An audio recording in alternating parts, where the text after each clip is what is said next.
Question देखेंगे, निम्नलिखित में से कौन सा पादप कोशिका में स्टार्च, प्रोटीन और तेल कणिकाओं का संग्रह करता है?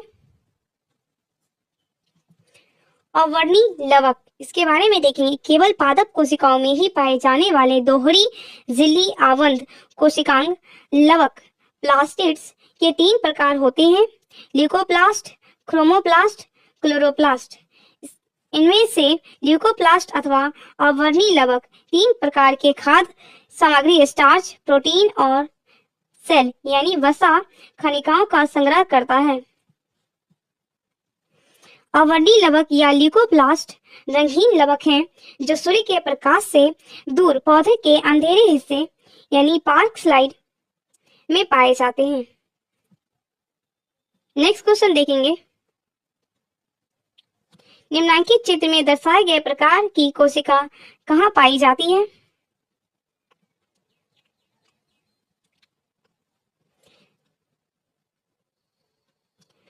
ऑप्शन बी, पत्ती और प्रारोहों में। इसके बारे में देखेंगे। चित्र में दर्शाए गए प्रकार की कोशिका पत्तियों और प्रारोहों में पाई जाती है। नेक्स्ट क्वेश्चन देखेंगे, वायुतक कोशिकाएं यानी एरिनकाइमा सेल्स डैश में पाई जाती है? जलकुंभी। इसके बारे में देखेंगे। वायुतक कोशिकाएं यानी एरिनकाइमा सेल्स जलीय पौधे जैसे जलकुंभी, सिंघारा आदि में पाई जाती है। ऐसे पौधे जिनमें बड़े आकार के अंतर कोशिका अवकाश यानी गैप होते हैं तथा उनमें वायु भरी रहती है, जिसके कारण पादप हल्का बना रहता है और पानी की सतह पर आसानी से तैरते रहता है, उन्हें वायुतक कहते हैं। इन वायुतक को वायुकोष्ठ भी कहा जाता है। नेक्स्ट क्वेश्चन देखेंगे, रंगहीन लवक क्या कहलाते हैं? ल्यूकोप्लास्टिड। इसके बारे में देखेंगे। रंगहीन लवक ल्यूकोप्लास्टिड कहलाते हैं।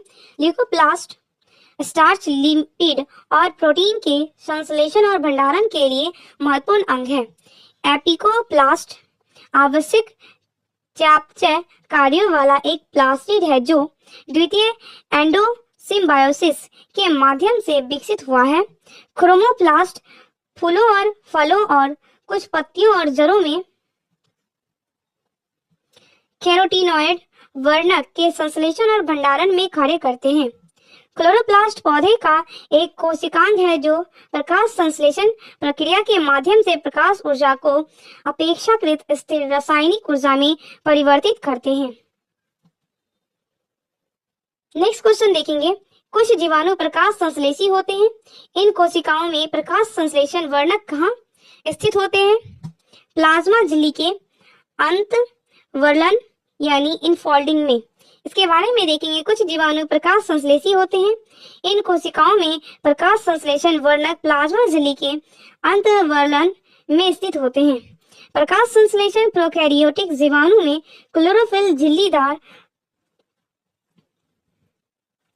पुटिका के साथ संबंधित होते हैं। नेक्स्ट क्वेश्चन देखेंगे, पादप कोशिकाओं की भित्तियां डैश से बनी होती है? सेल्यूलोज। इसके बारे में देखेंगे। कोशिका जीवन की सबसे छोटी कार्यात्मक व संरचनात्मक इकाई है जिसके अध्ययन को साइटोलॉजी कहा जाता है। पादप व जंतुओं की कोशिकाओं की संरचना अलग अलग होती है जो पादपों को जंतुओं से भिन्न करती है। कोशिका भित्ति केवल पादप कोशिका में पाई जाती है जो सेल्यूलोज की बनी होती है। यह कोशिका की सुरक्षा के साथ साथ उसके निश्चित आकार व आकृति को बनाए रखने में सहायक है। यह कोशिका झिल्ली के बाहर पाई जाती है। नेक्स्ट क्वेश्चन देखेंगे, पौधों में कोशिका भित्ति का निर्माण करने वाले जटिल कार्बन हाइड्रेट को क्या कहा जाता है? सेल्यूलोज। नेक्स्ट क्वेश्चन देखेंगे, कौन सा कोशिकांग प्रकाश संश्लेषण के दौरान प्रकाश ऊर्जा का उपयोग करता है? हरित लवक। इसके बारे में देखेंगे। हरित लवक प्रकाश संश्लेषण के दौरान प्रकाशिक ऊर्जा को रासायनिक ऊर्जा में बदलकर उपयोग करते हैं। इनका हरा रंग क्लोरोफिल के कारण होता है। हरित लवक एक प्रकार का कोशिकांग है जो पादप एवं शैवाल की कोशिका में पाए जाते हैं। ये पौधे में भोजन निर्माण में सहायक होते हैं। इसी कारण हरित लवक को कोशिका का रसोई घर कहा जाता है। नेक्स्ट क्वेश्चन देखेंगे, क्लोरोफिल में निम्न में से कौन सा तत्व उपस्थित होता है? मैग्नीशियम। इसके बारे में देखेंगे, क्लोरोफिल में मैग्नीशियम तत्व उपस्थित होता है। हरी पत्तियों में क्लोरोफिल एक हरे रंग का वर्णक पाया जाता है। क्लोरोफिल सूर्य के प्रकाश को अवशोषित करता है और ऊर्जा देता है। नेक्स्ट क्वेश्चन देखेंगे, निम्नलिखित में से क्या केवल पादप कोशिकाओं में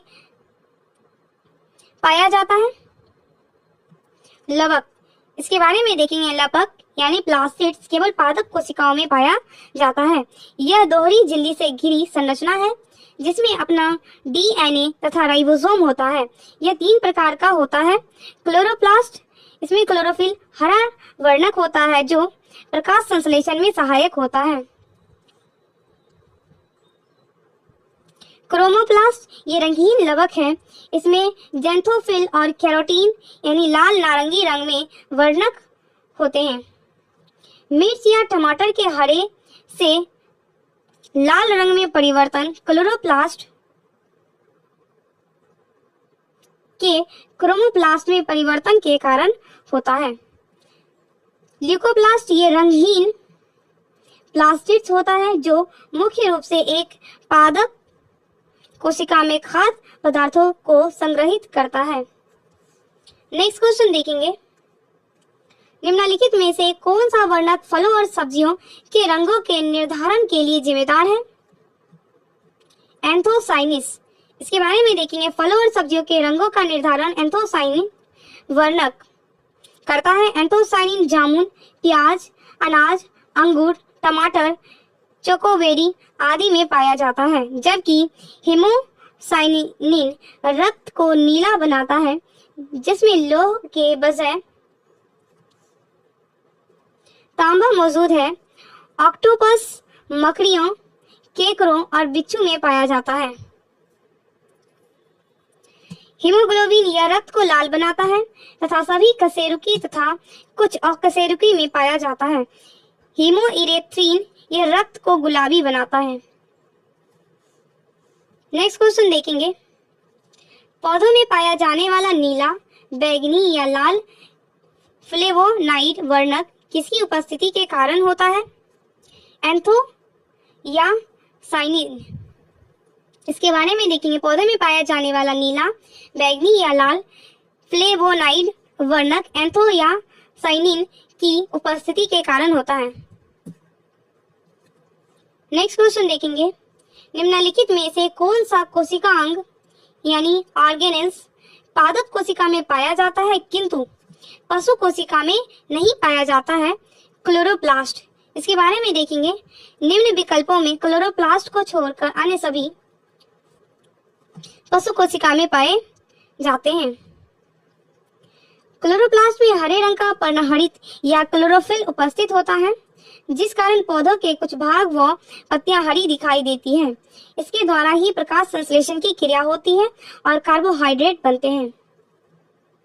नेक्स्ट क्वेश्चन देखेंगे, निम्नलिखित में से कौन सा घटक पत्तियों को हरा रंग प्रदान करता है? क्लोरोफिल। नेक्स्ट क्वेश्चन देखेंगे, उस वर्णक का नाम बताइए जिसकी वजह से पौधों का रंग हरा होता है?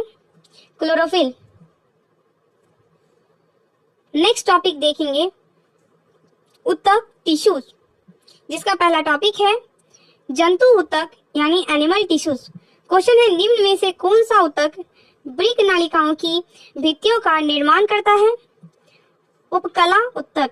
इसके बारे में देखेंगे, उपकला उत्तक वृक्क नालिकाओं की भित्तियों का निर्माण करता है। यह शरीर के अंदर स्थित विभिन्न अंगों के बाहरी तथा भीतरी सतह का निर्माण करने वाले उत्तक को उपकला उत्तक यानी कि इपिथेलियम कहते हैं।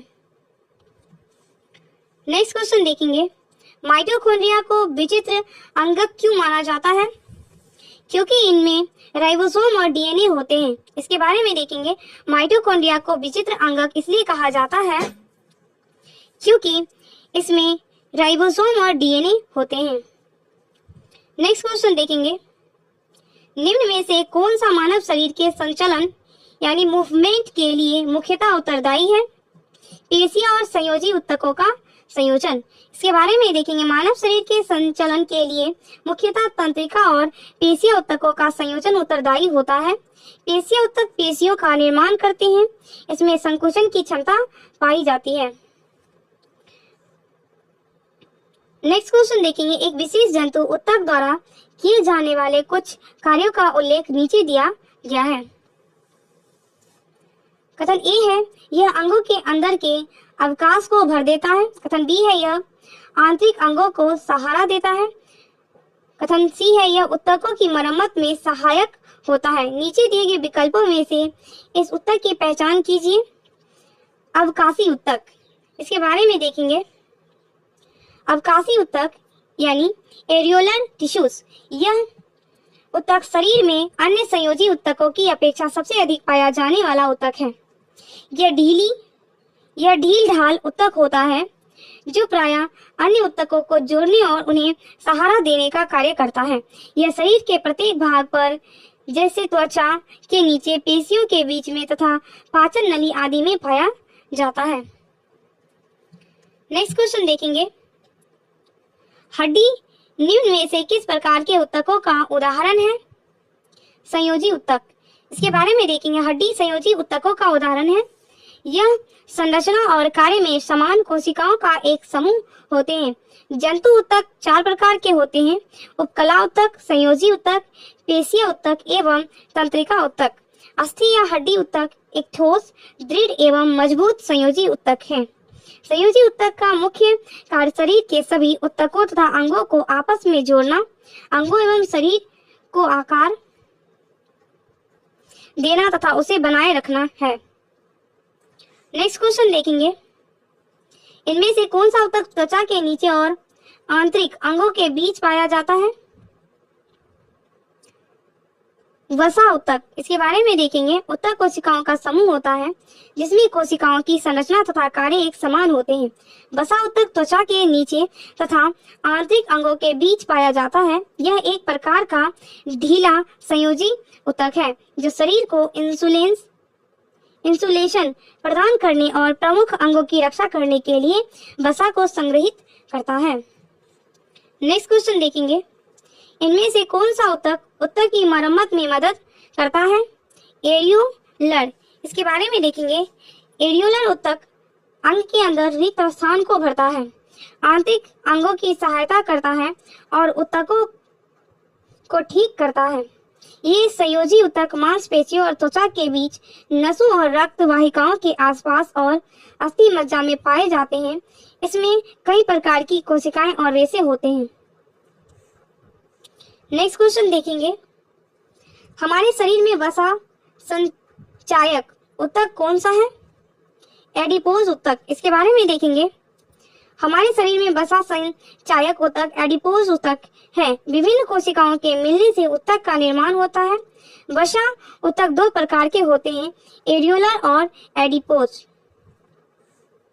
नेक्स्ट क्वेश्चन देखेंगे, ऊतक क्या होता है? वे कोशिकाएं जो मूल रूप से दिखने में और कार्य करने में समान होती हैं। इसके बारे में देखेंगे, ऊतक कोशिकाओं का एक ऐसा समूह है जिसका उद्भव और कार्य प्रायः समान होते हैं। इस प्रकार समान कोशिकाओं के सुसंगठित पिंडों एवं स्तरों को ऊतक कहते हैं। इसके अध्ययन को ऊतक विज्ञान या औतकी कहते हैं। जंतु ऊतक एनिमल टिश्यूज, कोशिका की संरचना उसके कार्य के अनुसार बदलती रहती है। इस प्रकार ऊतक भिन्न भिन्न होते हैं और उन्हें मोटे तौर पर निम्नलिखित 4 प्रकार में वर्गीकृत करते हैं: उपकला ऊतक, संयोजी ऊतक, पेशी ऊतक, तंत्रिका ऊतक। नेक्स्ट क्वेश्चन देखेंगे, उन कोशिकाओं के समूह को जिनकी उत्पत्ति और संरचना समान होती है और जो एक विशेष कार्य करने के लिए विशेषज्ञता प्राप्त होते हैं। उदाहरण के लिए शरीर में मांसपेशियों की कोशिकाएं उन मांसपेशियों को बनाती है जो शरीर की गति से संबंधित है, को क्या कहा जाता है? उत्तक। इसके बारे में देखेंगे। कोशिकाओं का वह समूह जिसमें सभी कोशिकाएं आकार, आकृति, कार्य, उत्पत्ति तथा परिवर्धन यानी विकास की दृष्टि में समान होती है, उत्तक कहलाता है। ये हमारे शरीर के सभी हिस्सों और अंगों का निर्माण करते हैं। उत्तकों का अध्ययन जीव विज्ञान की जिस शाखा में किया जाता है उसे हिस्टोलॉजी कहते हैं। नेक्स्ट क्वेश्चन देखेंगे। रक्त और हड्डियों डैश के उदाहरण है? संयोजी उत्तक। इसके बारे में देखेंगे। किसी जीव के शरीर में कोशिकाओं के ऐसे समूह को उत्तक कहते हैं जिसकी उत्पत्ति एक समान हो तथा वे एक विशेष कार्य करती हो। कोशिकाएं मिलकर उत्तक का निर्माण करती हैं। रक्त और हड्डियां संयोजी उत्तक के उदाहरण हैं। जंतु के शरीर को ढकने या बाह्य रक्षा प्रदान करने वाले उत्तक एपिथेलियम उत्तक कहलाते हैं। मस्तिष्क, मेरुरज्जु तथा तंत्रिकाएं सभी तंत्रिका उत्तकों की बनी होती हैं। नेक्स्ट क्वेश्चन देखेंगे। मनुष्य में एक संयोजी उत्तक के उदाहरण को पहचाने। हड्डी। नेक्स्ट क्वेश्चन देखेंगे। निम्नलिखित में से कौन सा एक संयोजी उत्तक है? हड्डी। नेक्स्ट क्वेश्चन देखेंगे। डैश एक संयोजी उत्तक है? रक्त। नेक्स्ट क्वेश्चन देखेंगे। रक्त डैश प्रकार के उत्तक का एक उदाहरण है? संयोजी। नेक्स्ट क्वेश्चन देखेंगे। रक्त क्या है? एक संयोजी उत्तक है। नेक्स्ट क्वेश्चन देखेंगे। हमारे शरीर की हड्डियों में कौन से उत्तक पाए जाते हैं? संयोजी। नेक्स्ट क्वेश्चन देखेंगे। मुंह की परत डैश से बनी होती है? पपड़ीदार उपकला यानी एस्क्वेमस एपिथेलियम। इसके बारे में देखेंगे। एपिथेलियम उपकला उत्तक अंगों की बाहरी पतली परत तथा आंतरिक अंगों के भीतरी अस्तर का निर्माण करते हैं। ये चार प्रकार घनाकार उपकला यानी क्यूबॉइडल एपिथेलियम, स्यूडोस्टेरिफाइड स्तंभाकार उपकला, पपड़ीदार उपकला तथा स्तंभाकार उपकला की बनी होती है, जिसमें से पपड़ीदार उपकला त्वचा की बाहरी परत पर पाया जाता है। इसके अतिरिक्त यह मुख, गुहा, जिह्वा, ग्रास नली तथा आहार नाल के स्तर बनाते हैं। नेक्स्ट क्वेश्चन देखेंगे। हमारे शरीर में कई अंग हैं। निम्नलिखित में से कौन सा अंग सबसे बड़ा है? त्वचा। इसके बारे में देखेंगे। मानव शरीर का सबसे बड़ा अंग त्वचा है। यह शरीर का बाह्य आवरण होती है जिसे वातावरण या एपिडर्मिस कहते हैं। त्वचा उपकला उत्तकों की कई परतों द्वारा निर्मित होती है। मानव शरीर की सबसे बड़ी ग्रंथि यकृत होती है। नेक्स्ट क्वेश्चन देखेंगे। त्वचा के नीचे और आंतरिक अंगों के बीच डैश उत्तक बनता है? वसा। इसके बारे में देखेंगे। संयोजी उत्तक तीन प्रकार के होते हैं। लचीले संयोजी उत्तक, दूसरा है संघन संयोजी उत्तक, तीसरा है विशिष्टकृत संयोजी उत्तक। शिथिल संयोजी उत्तक में कोशिका एवं तंतु एक दूसरे से अर्धतरल आधारीय पदार्थ से स्थिरता से जुड़े रहते हैं। उदाहरण के लिए वसा उत्तक शिथिल संयोजी उत्तक है जो मुख्यतः त्वचा के नीचे स्थित होता है। इस उत्तक की कोशिकाएं वसा संग्रहण के लिए विशिष्ट होती है। भोजन के दो पदार्थ प्रयोग में नहीं आते हैं, वे वसा के रूप में परिवर्तित होकर इस उत्तक में संग्रहित किए जाते हैं। नेक्स्ट क्वेश्चन देखेंगे। निम्न में से क्या एक पशु उत्तक नहीं है? ध्यान दीजिएगा, नहीं पूछा गया है। इसके बारे में देखेंगे। पेशी उत्तक, संयोजी उत्तक, तंत्रिका उत्तक तथा उपकला उत्तक चारों पशु यानी जंतु उत्तक हैं। किसी जीव के शरीर में तंत्रिका ऐसे रेशों को कहते हैं जिसके द्वारा शरीर के एक स्थान से दूसरे स्थान तक संकेत भेजे जाते हैं। मनुष्य शरीर में तंत्रिकाएं शरीर के लगभग हर भाग को मस्तिष्क या मेरुरज्जु से जोड़कर उसमें आपसी संपर्क रखती हैं। नेक्स्ट क्वेश्चन देखेंगे। डैश ऊतक हमारे मुंह की आंतरिक अस्तर को बनाता है। सरल स्क्वेमस एपिथेलियम, इसके बारे में देखेंगे। कोशिकाओं में रक्त नलिका अस्तर या कुपिका, जहां पदार्थों का संवहन वर्णात्मक पारगम्य झिल्ली द्वारा होता है, वहां पर चपटी एपिथेलियम ऊतक कोशिकाएं होती हैं। इनको सरल सेल की एपिथेलियम कहते हैं। ये अत्यधिक पतली और चपटी होती हैं तथा कोमल अस्तर का निर्माण करती है। आहार नली तथा मुंह का अस्तर शल्की एपिथेलियम से ढका होता है। शरीर का रक्षात्मक कवच अर्थात त्वचा इन्हीं शल्की एपिथेलियम से बनी होती है। त्वचा की एपिथेलियमी कोशिकाएं इनको कटने तथा फटने से बचाने के लिए कई परतों में व्यवस्थित होती है। क्योंकि ये कई परतों के पैटर्न में व्यवस्थित होती हैं, इसलिए इन एपिथेलियम को अस्तरित शल्की एपिथेलियम यानी स्ट्रेटिफाइड स्क्वैमस एपिथेलियम कहते हैं। नेक्स्ट क्वेश्चन देखेंगे। स्ट्रेटिफाइड स्क्वैमस एपिथेलियम किसमें मौजूद है? त्वचा। नेक्स्ट क्वेश्चन देखेंगे। डैश ऊतक में मैट्रिक्स होते हैं और कोशिकाएं मैट्रिक्स में सन्निहित होती हैं। संयोजी, इसके बारे में देखेंगे। जटिल प्राणियों के शरीर में संयोजी ऊतक बहुतायत एवं व्यवस्थित रूप से फैला होता है। संयोजी ऊतक शरीर के अन्य ऊतकों एवं अंग को एक दूसरे से जोड़ने तथा आलंबन के आधार पर दिया गया है। संयोजी ऊतक से ये कोमल से लेकर विशेष प्रकार के ऊतक जैसे उपास्थि, अस्थि, वसीय ऊतक तथा रक्त सम्मिलित हैं। रक्त को छोड़कर सभी संयोजी ऊतकों कोशिका संरचनात्मक प्रोटीन का तंतु स्रावित करती हैं, जिसे कोलेजन या इलास्टिन कहते हैं। ये ऊतक को शक्ति, प्रत्यास्था एवं लचीलापन प्रदान करते हैं। ये कोशिकाएं रूपांतरित पॉलीसेकेराइड भी स्रावित करती हैं, जो कोशिका और तंतु के बीच में जमा होकर आधात्री यानी मैट्रिक्स का कार्य करते हैं। नेक्स्ट क्वेश्चन देखेंगे। पेशी ऊतक कितने प्रकार के होते हैं? 3। इसके बारे में देखेंगे। पेशी ऊतक अनेक लंबे बेलनाकार तंतुओं मिश्रण से बना होता है, जो समानांतर पंक्ति में व्यवस्थित होते हैं।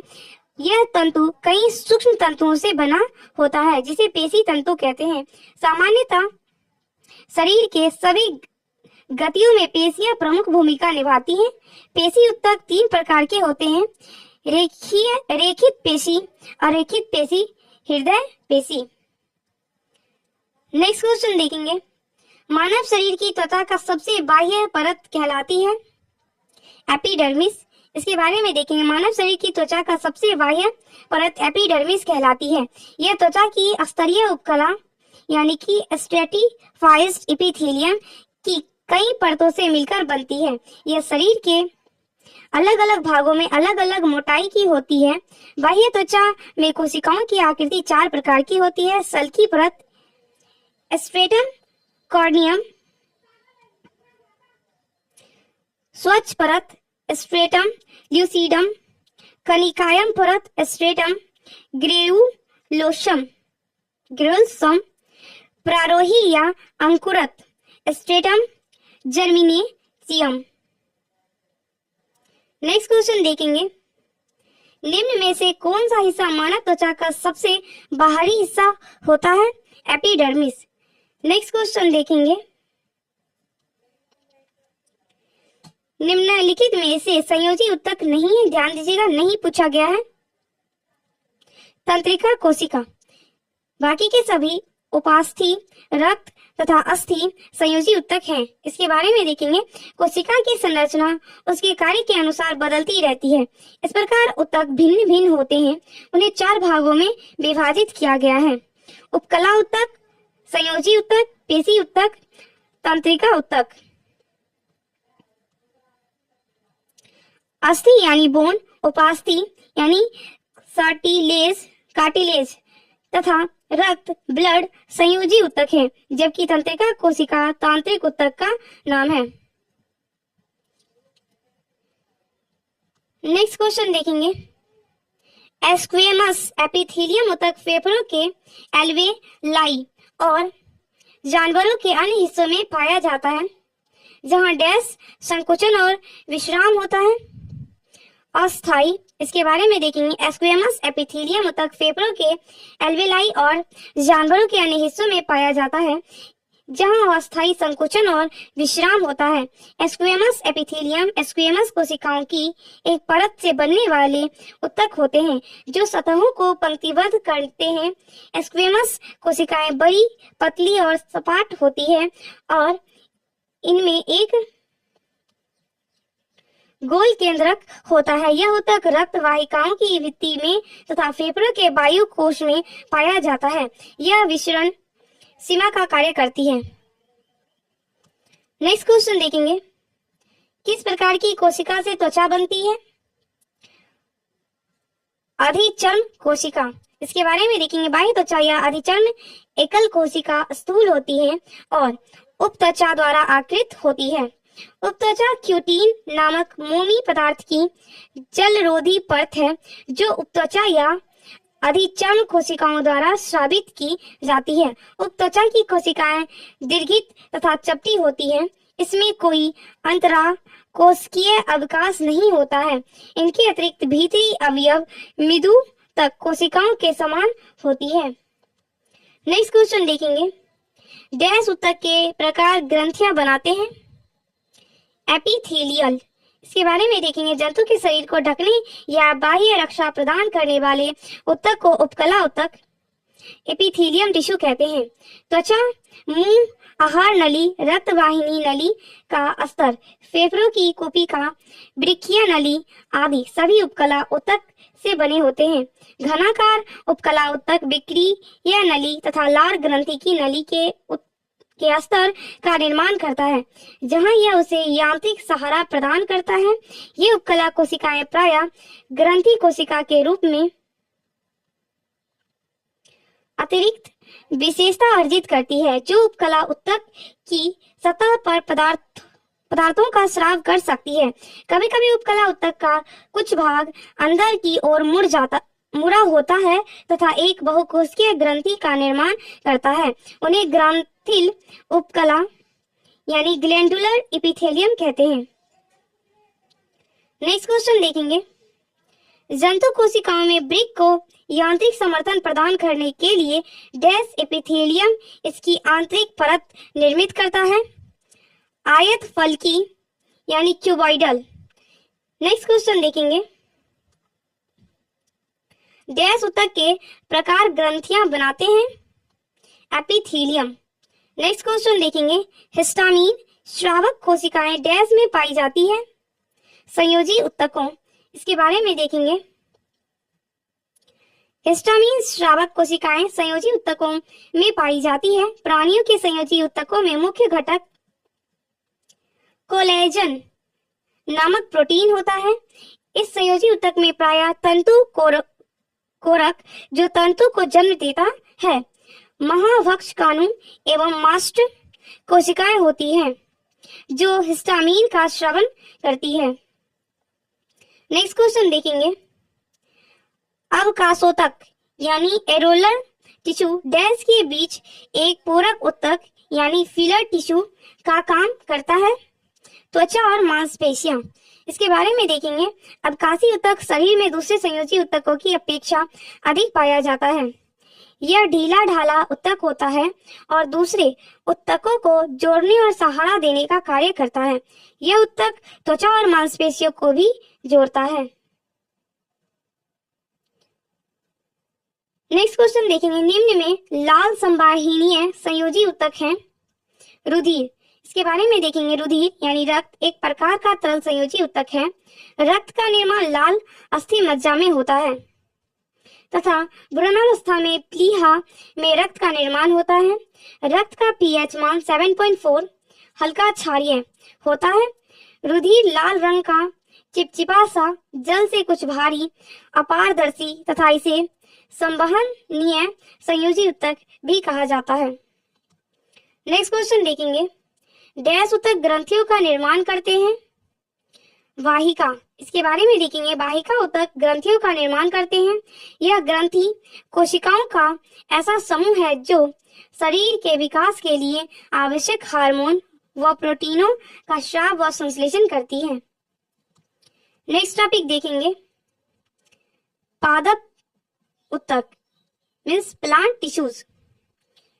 क्वेश्चन है, निम्नांकित चित्र ए और बी दोनों ही पौधों में पाए जाने वाले दृढ़ोतकों स्क्लेरेन्काइमा को दर्शाते हैं, फिर भी उनकी संरचनाएं अलग क्यों है?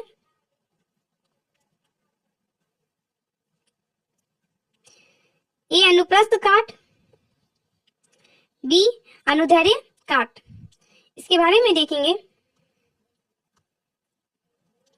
प्रश्न में दिए गए चित्र ए और बी दोनों ही पौधों में पाए जाने वाले दृढ़ोतक मीन्स स्क्लेरेन्काइमा को दर्शाते हैं, परंतु उनकी संरचनाएं अलग है क्योंकि चित्र ए दृढ़ोतक के अनुप्रस्थ काट एवं चित्र बी दृढ़ोतक के अनुदैर्ध्य काट को प्रदर्शित करता है। दृढ़ोतक की परिपक्व कोशिकाएं निर्जीव होती हैं। इसकी कोशिकाओं की भित्तियों पर लिग्नन नामक पदार्थ का जमाव होता है, जिससे कोशिका भित्ति अधिक मोटी हो जाती है। इसका काम पौधों को यांत्रिक शक्ति प्रदान करना है। यह दो प्रकार की होती है, दृढ़ोत्तर रेशे, दूसरा है दृढ़ कोशिकाएं।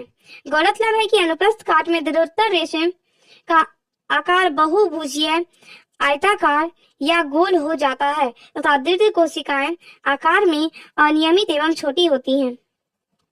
नेक्स्ट क्वेश्चन देखेंगे, पुराने जाइलम यानी ओल्ड जाइलम में किस प्रकार के अपशिष्ट उत्पादों को संग्रहित किया जाता है? रेजिन और गोंद। इसके बारे में देखेंगे। पुराने जाइलम यानी ओल्ड जाइलम में रेजिन और गोंद जैसे अपशिष्ट उत्पादों को संग्रहित किया जाता है। जाइलम एक ऐसा जटिल ऊतक है जो संवहन बंडल के अंदर पाया जाता है। जाइलम जल संवहन में प्रमुख भूमिका अदा करता है। रसारोहण की क्रिया पौधे में जाइलम वाहिनियों के द्वारा होती है। नेक्स्ट क्वेश्चन देखेंगे, पादपों में अपशिष्ट उत्सर्जन की प्रक्रिया के संबंध में इनमें से कौन सा कथन सही है? ऑप्शन डी, कुछ पौधे में अपशिष्ट उत्पाद राल यानी रेजिन के रूप में संचित होते हैं। इसके बारे में देखेंगे। पादपों में अपशिष्ट उत्सर्जन प्रक्रिया के अंतर्गत कुछ पौधों में अपशिष्ट उत्पाद रोल यानी रेजिन के रूप में संचित होते हैं। पादप मिट्टी में अपशिष्ट पदार्थों का उत्सर्जन करते हैं।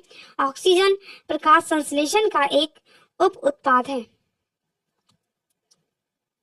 नेक्स्ट क्वेश्चन देखेंगे, एक कटी हुई टहनी को रंगीन पानी में रखा जाता है, जैसा कि नीचे दिए गए चित्र में दिखाया गया है।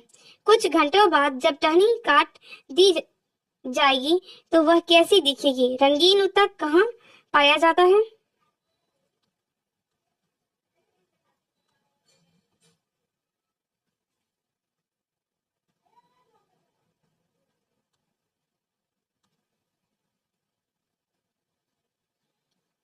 इसका सही आंसर हो जाएगा ऑप्शन नंबर ए, चित्र ए की तरह। इसके बारे में देखेंगे।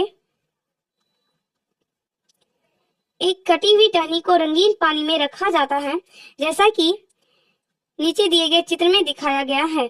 कुछ घंटों के बाद जब टहनी काट दी जाएगी तो वह चित्र ए की तरह दिखेगी। नेक्स्ट क्वेश्चन देखेंगे, पौधों की पत्तियों द्वारा तैयार भोजन को फ्लोएम के माध्यम से पौधे के किन भागों तक पहुंचाया जाता है?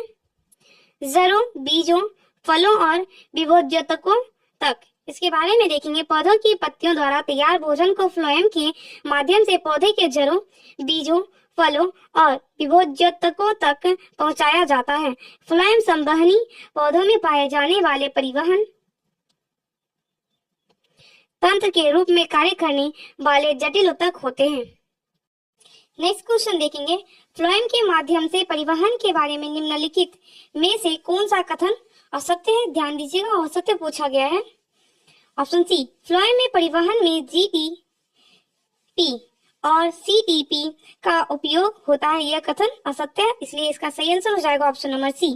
बाकी के सभी सही है, तो इसको एक बार देख लेंगे। फ्लोएम में परिवहन ऊर्जा के उपभोग ATP द्वारा होता है। आरंभ में ऊर्जा का उपयोग करके सुक्रोज को फ्लोएम में ले जाया जाता है। सुक्रोज के कारण पराशरण दाब में हुई वृद्धि के कारण जल फ्लोएम में चला जाता है। इसके बारे में देखेंगे। फ्लोएम के माध्यम से परिवहन के बारे में कथन, फ्लोएम में परिवहन में ZTP और CTP का उपयोग होता है, गलत है। नेक्स्ट क्वेश्चन देखेंगे। निम्न में से क्या जाइलम वाहिकाओं को जलरोधी बनाता है? लिग्निन, इसके बारे में देखेंगे। लिग्निन जाइलम वाहिकाओं को जलरोधी बनाता है। लिग्निन एक महत्वपूर्ण कार्बनिक बहुलक है जो कुछ विशिष्ट कोशिकाओं की कोशिका भित्ति में प्रचुर मात्रा में होता है। इसके कई जैविक कार्य हैं, जैसे जल परिवहन, यांत्रिक समर्थन और विभिन्न तनावों का प्रतिरोध आदि। नेक्स्ट क्वेश्चन देखेंगे। पौधे अपने अपशिष्ट उत्पादों को किन विभिन्न भागों में संग्रहित करते हैं? पत्तियों, रसधानियों और पुराने जाइलम में। इसके बारे में देखेंगे। पौधे अपने अपशिष्ट उत्पादों को विभिन्न भागों जैसे पत्तियों, रसधानियों और पुराने जाइलम में संग्रहित करते हैं। तना, छाल, रसधानियां, पत्ते आदि इन अपशिष्ट उत्पादों को उनकी बाहरी परत की ओर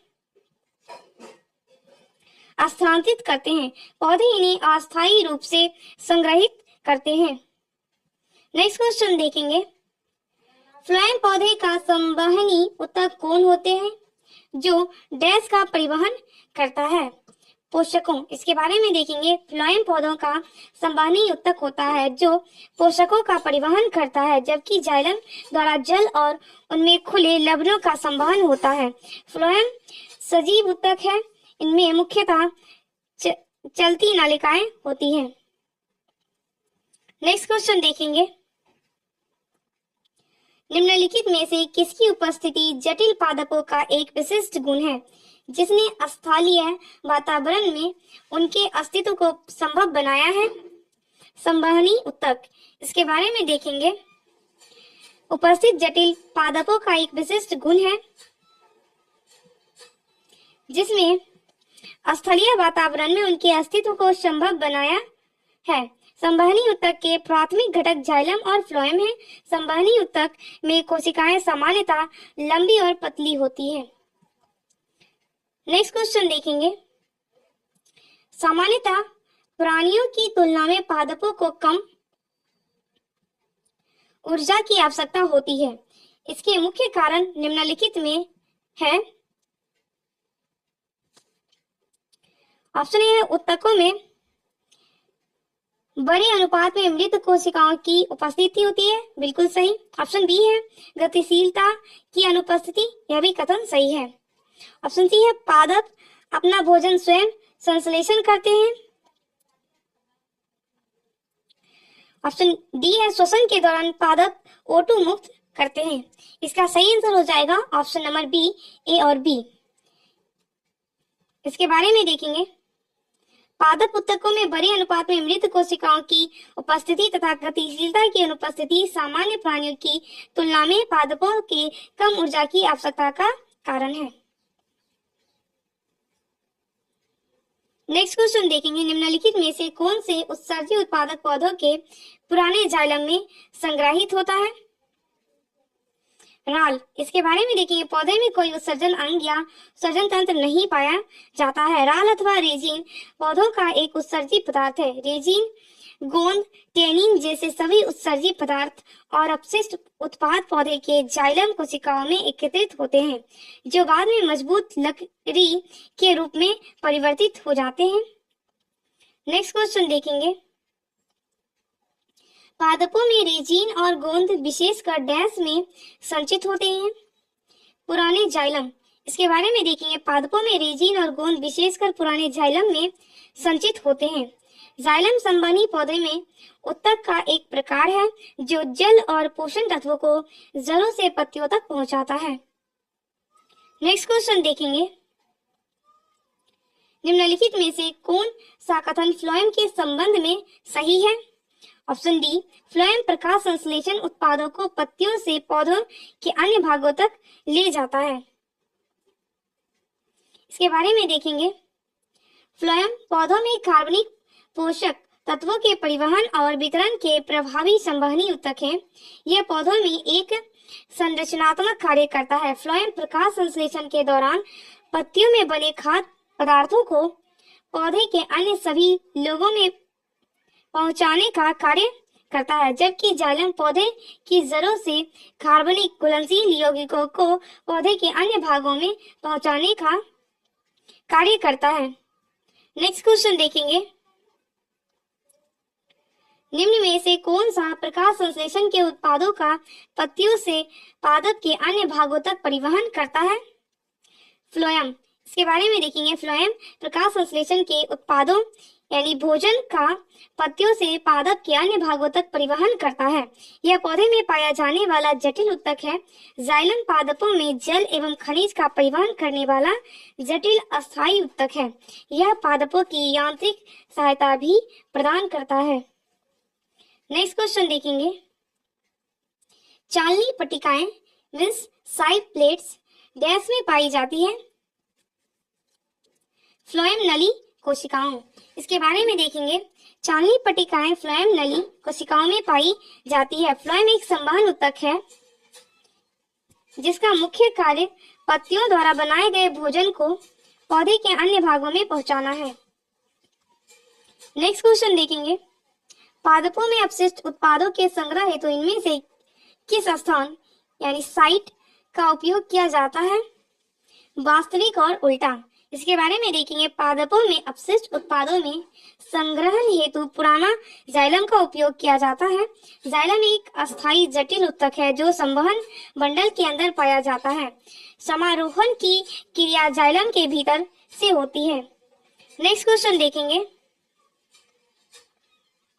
निम्नांकित तारीखों में नीले तीर जाइलम परिवाह वाहिकाओं के माध्यम से परिवहन को निरूपित करते हैं और लाल तीर फ्लोएम वाहिकाओं के मध्य से परिवहन को निरूपित करते हैं। कौन सा आरेख पौधे के तने में परिवहन की सही दिशा का निरूपण करता है? चित्र नंबर बी। इसका सही आंसर हो जाएगा ऑप्शन बी, चित्र बी। इसके बारे में देखेंगे।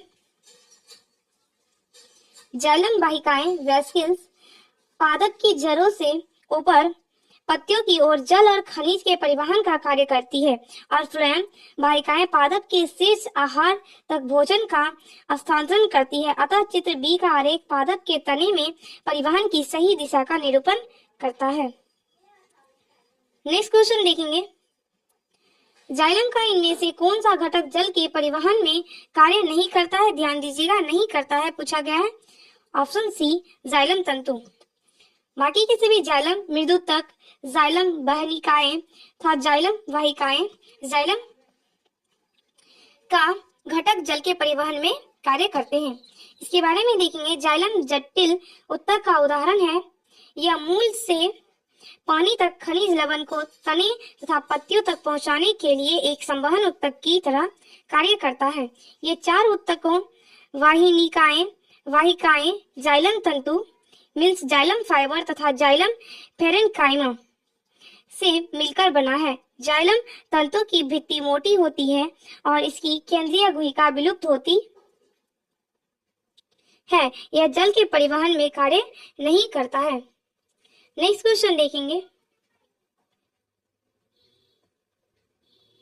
डैश रूट एपेक्स की लगातार विभाजित होने वाली कोशिकाओं द्वारा दर्शाया गया है। मेरिस्मेटिक विकास। इसके बारे में देखेंगे।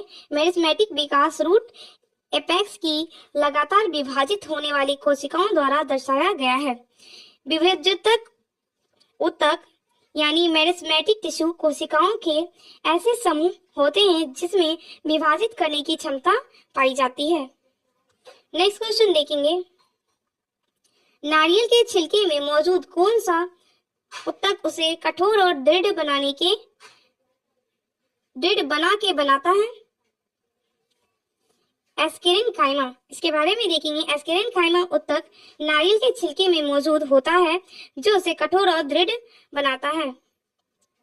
नेक्स्ट क्वेश्चन देखेंगे, जाइलम के कौन से तत्व मृत कोशिकाओं से बने होते हैं और फिर भी पौधे में जल और खनिजों के परिवहन के लिए उत्तरदायी होते हैं? वाहिनिका और वाहिका, इसके बारे में देखेंगे। जाइलम 4 अलग अलग प्रकार के कोशिकाओं से बना होता है, अर्थात वाहिनिका वाहिकाएं जाइलम तंतु और दारू मृदु तक। जाइलम पेरेन्काइमा जाइलम का एकमात्र जीवित तत्व है, बाकी सभी मृत होते हैं। नेक्स्ट क्वेश्चन देखेंगे, पौधों में विभज्योतक उत्तक की कोशिकाएं एक ऐसी प्रक्रिया से गुजरती है जिसमें वे विभाजित होने की क्षमता खो देती है तथा एक अस्थायी आकृति और आकार ग्रहण कर लेती है और एक विशिष्ट कार्य करने के लिए विशेषीकृत हो जाती है। इस प्रक्रिया को किस नाम से जाना जाता है? विभेदन, इसके बारे में देखेंगे। पौधों में विभेदन यानी डिफरेंशिएशन एक ऐसी प्रक्रिया है जिसके द्वारा विभज्योतक उत्तक की कोशिकाएं एक ऐसी प्रक्रिया से गुजरती है जिसमें वे विभाजित होने की क्षमता खो देती है और एक अस्थायी आकृति और आकार ग्रहण कर लेती है। उदाहरणार्थ श्वासनली तत्वों के निर्माण के समय प्रोटोप्लाज्म का खो जाना। नेक्स्ट क्वेश्चन देखेंगे, एक लंबा वृक्ष अपने अपशिष्ट उत्पादों को कहाँ संग्रहित कर सकता है? पुराने जाइलम मीन्स हार्डवुड में, इसके बारे में देखेंगे। एक लंबा वृक्ष अपने अपशिष्ट उत्पादों को पुराने जाइलम यानी हार्डवुड में संग्रहित कर सकता है। जाइलम एक संवहनी उत्तक है जो पानी और विघटित खनिजों को जड़ से अवशोषित कर शेष पौधे तक पहुंचाता है। नेक्स्ट क्वेश्चन देखेंगे, किसी पादप में मोटी कोशिका भित्ति वाली ऐसी कोशिकाएं हमें कहाँ मिल सकती हैं? फ्लोएम में, इसके बारे में देखेंगे। किसी पादप में मोटी कोशिका भित्ति वाली ऐसी कोशिकाएं हमें फ्लोएम में मिल सकती है। फ्लोएम कार्बनिक पोषण तत्वों के परिवहन और वितरण के प्रभावी संवहनी उत्तक हैं। फ्लोएम सिग्नलिंग अणुओं का मार्ग भी है और पौधे के शरीर में एक संरचनात्मक कार्य करता है। नेक्स्ट क्वेश्चन देखेंगे, मेरुदुत्तक पेरेन्काइमा टिश्यू पौधे में सामान्यतः पाया जाने वाला सरल अस्थायी उत्तक है। कुछ पौधों में इसे हरित उत्तक मीन्स क्लोरेन्काइमा और वायुतक एरेन्काइमा क्यों कहा जाता है? इसका सही आंसर हो जाएगा ऑप्शन ए, हरित उत्तक क्लोरेन्काइमा। इनमें प्रकाश संश्लेषण के लिए पत्तियों में क्लोरोफिल पाया जाता है। वायुतक एरेन्काइमा इनमें वायु अवकाश यानी जलीय पौधे में होते हैं और ये तैरने में उनकी सहायता करते हैं। इसके बारे में देखेंगे। पेरेन्काइमा एक प्रकार का सरल अस्थायी उत्तक है जो पौधे में जमीन के उत्तकों का एक बड़ा हिस्सा बनाता है, जहां अन्य उत्तक जैसे संवहनी उत्तक एम्बेडेड होते हैं, वे गैर संवहनी होते हैं और सरल जीवित और अविभाजित कोशिकाओं से बने होते हैं। क्लोरेन्काइमा विशिष्ट पेरेन्काइमा है जिसमें क्लोरेन्काइमा वर्णन होते हैं और एरेन्काइमा विशेष पेरेन्काइमा होते हैं जिसमें बड़े वायु स्थान होते हैं और इस प्रकार पौधों को तैरने में मदद करते हैं। नेक्स्ट क्वेश्चन देखेंगे, पौधों द्वारा उत्सर्जित होने वाले अपशिष्ट उत्पाद गोंद और राल पौधे के किस भाग में संग्रहित होते हैं? पुराने जाइलम में। इसके बारे में देखेंगे। पौधों द्वारा उत्सर्जित होने वाले अपशिष्ट उत्पाद गोंद और राल पौधे के पुराने जाइलम में संग्रहित होते हैं। जाइलम यानी दारू पादपों में पाया जाने वाला संवहनीय उत्तक है। जाइलम पादपों में जल के संवहन में प्रमुख भूमिका निभाता है। नेक्स्ट क्वेश्चन देखेंगे, निम्नांकित चित्र पौधों में फ्लोएम उत्तक की एक काट को दर्शाता है। कौन सा नामांकन छिद्र दीवारों वाले उस भाग को दर्शाता है जो परिवहन में सहायक है?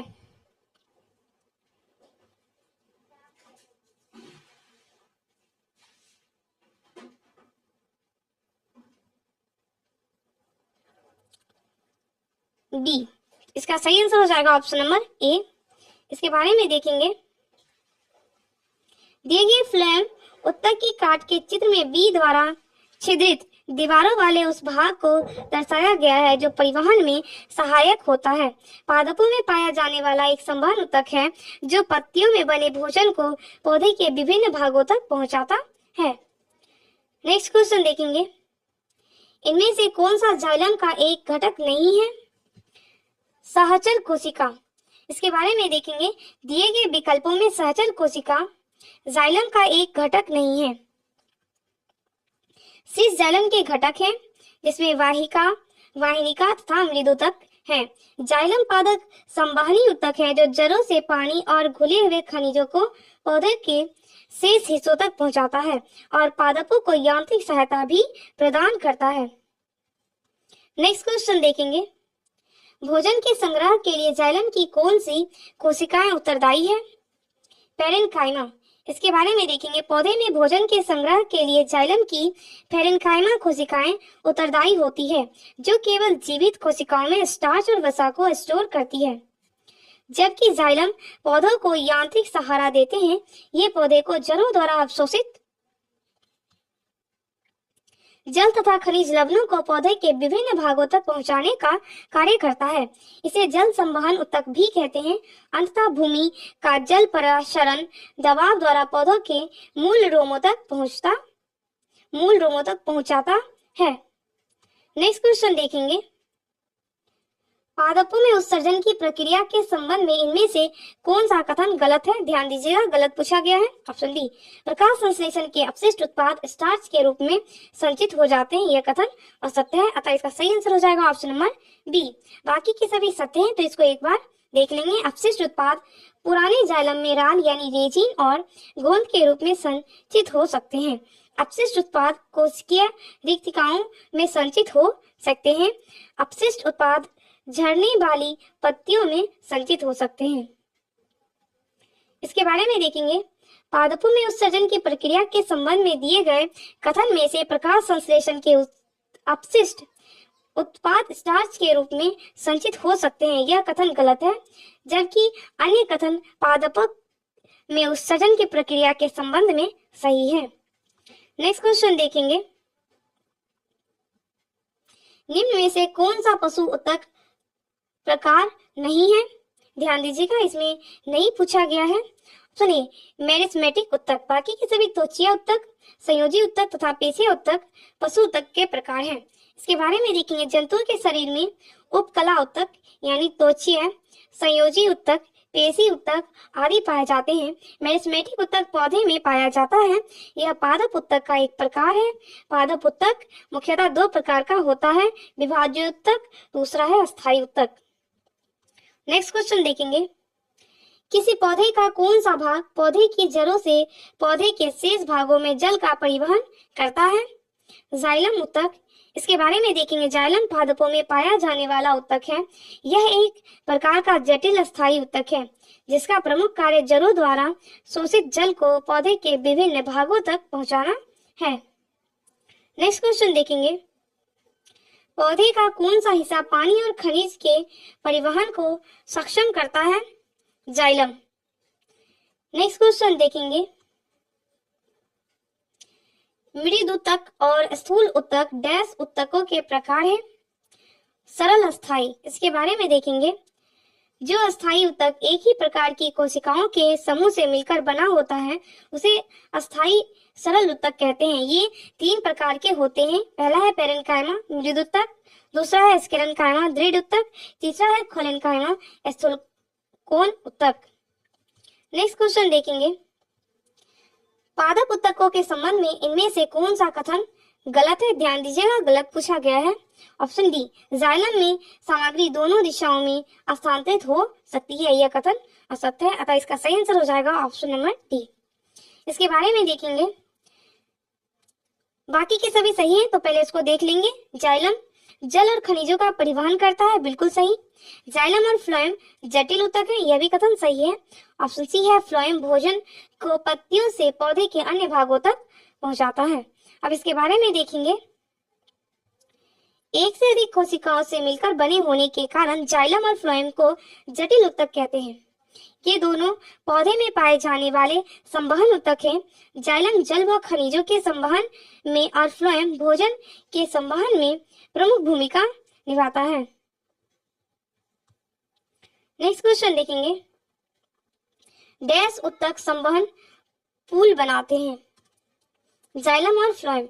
इसके बारे में देखेंगे, कोशिकाओं का वह समूह जिसमें सभी कोशिका यानी सेल आकार, आकृति, कार्य, उद्गम की दृष्टि से समान होती है, ऊतक यानी टिश्यू कहलाता है। जाइलम और फ्लोएम ऊतक कोशिकाओं का वह समूह है जिसमें एक से अधिक प्रकार की कोशिकाएं मिलकर